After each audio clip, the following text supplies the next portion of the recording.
down to the pandemic tonight, and with the Omicron surge pushing cases and My name is Maneri Khatebe. I'm a livestock.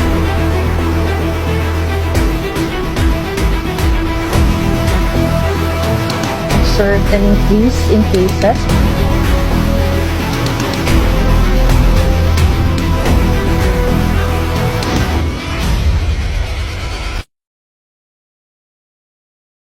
Hello and welcome.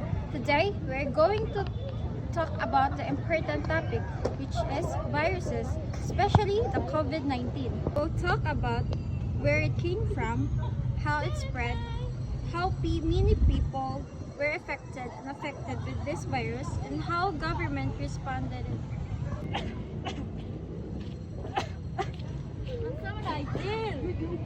Tubig sa tubig. Ay, no, tubig, bi?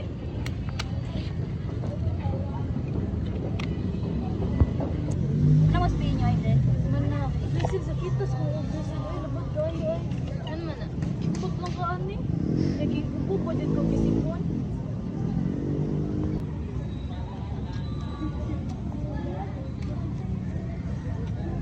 Bro, unsa man ni?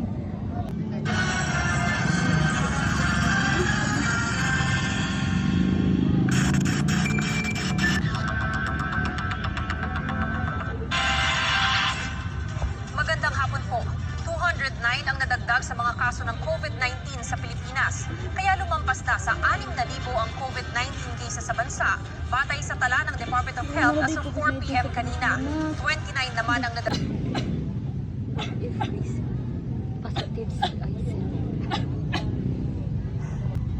COVID-19 is caused by a coronavirus called SARS-CoV-2.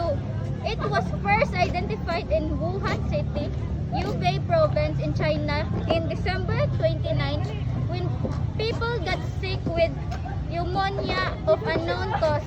Scientists believe most likely from animals and then jump to humans. COVID-19 mostly spreads through tiny droplets from the mouth and nose when an infected person coughs, sneezes, or talks. It can also spread when people touch dirty surfaces and then touch their eyes, nose, or mouth. The virus spread rapidly around the world. By early 2025, hundreds of millions of cases had been reported globally, and more than 7 million deaths have been linked to COVID-19. Though this may be an undercount since some deaths were not officially recorded. In the Philippines, hundreds of thousands of cases were also recorded, with deaths in the thousands as the virus spread during 2020 to 2020. COVID-19 nearly affected everyone's life. Many people got sick and had to stay in hospitals. Schools, establishments, workplaces were closed due to its dangerousness, leading to limited travel or ban. And tragically, many people lost their jobs. In January 2020, the World Health Organization declared the COVID-19 outbreak a public health emergency of international concern. Then on March 11, 2020, WHO officially declared COVID-19 a pandemic, meaning the disease was spreading all over the world.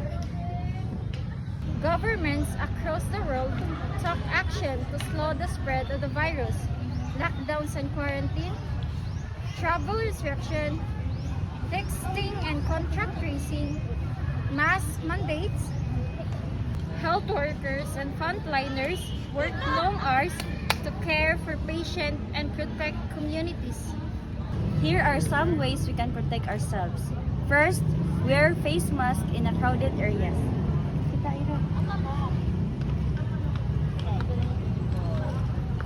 Wash hands frequently.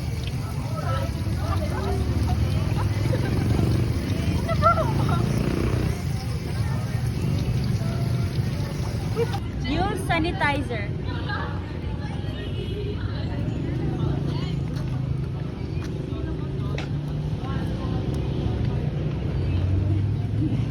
Murag na malawat.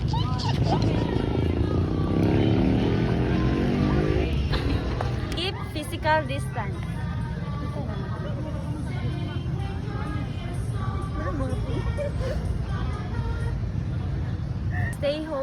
sick.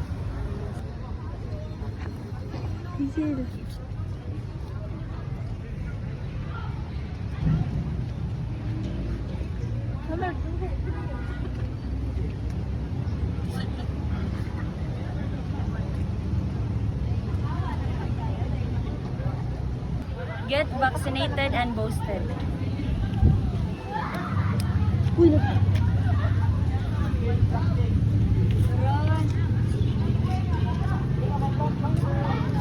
COVID-19 changed life around the world.